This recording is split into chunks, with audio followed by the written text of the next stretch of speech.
forecast in northern Michigan calls for a chance of snow over the next few days, and with temperatures fluctuating above and below freezing, sidewalks can get icy. That can be particularly dangerous for people with mobility challenges.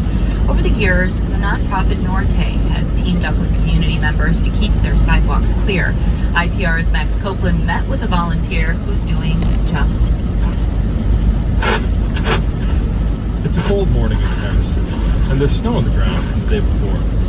The city already plowed the sidewalks, but Eleanor Brockway is clearing the snow down to the table. Eleanor is a nurse at Munson Hospital, and she works the night shift. She says she has so much energy coming home from work, it's hard to fall asleep. And it's kind of like my Zen rock garden, taking out my stress and everything onto the snow. Eleanor lives on the corner, and she volunteered with Norte several years ago to make sure her intersection remained clear throughout the winter. Gary Howe is the Advocacy and Communications Director for Norte. He says there are over 80 miles of sidewalks in Traverse City, and that can be a lot for the city to handle. I think it's on all of us to help make sure that the community is safe and accessible and comfortable for everybody. When the city clears the road, the plows can dump a big pile of snow right where the sidewalk meets the street. It's dense, packed, and turns into ice. Today there's about 2.5 inches of ice near the crosswalk. You have some barriers that might not seem like barriers to people that are able-bodied, but for folks in wheelchairs or people that are weaker in strength, that might be a barrier to enjoying outdoors safely. And that's why she's doing this, to keep her neighbors, like Mary Lou Miskey, safe. You have to have something. You have to have some help as you get older, And here I am, 86 years old.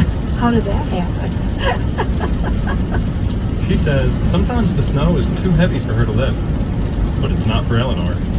I am very afraid of falling. I can always count on it. And she does the steps and does down to the road. And I don't know really what I would do without her. She's just so helpful. Today, Eleanor uses her metal gardening shovel to chip away at the ice. But it proved to be too much. So she decided to put some salt on it and call it a day.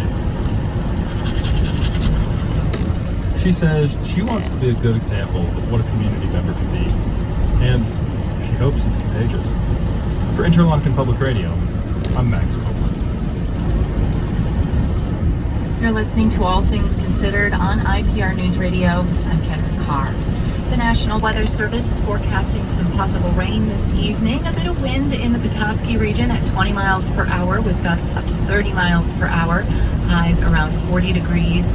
Overnight, some more rain is possible. Lows in the mid-30s.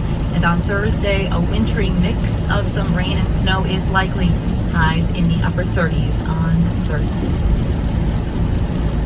Support for Interlochen Public Radio is provided by you and My North Media, publishers of Traverse, Northern Michigan's magazine, a 12-month publication featuring stories and photos about life up north, from Traverse City to Sleeping Bear Dunes to Mackinaw Island. Information and subscriptions at mynorth.com.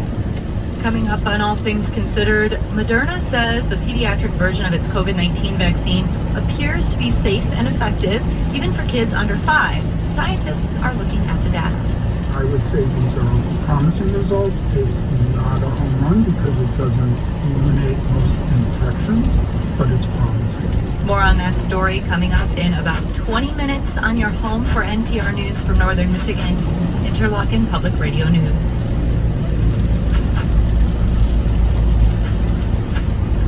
Genetic engineering is advancing fast.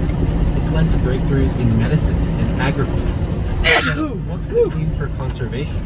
There's no recipe for exactly how to go about doing this.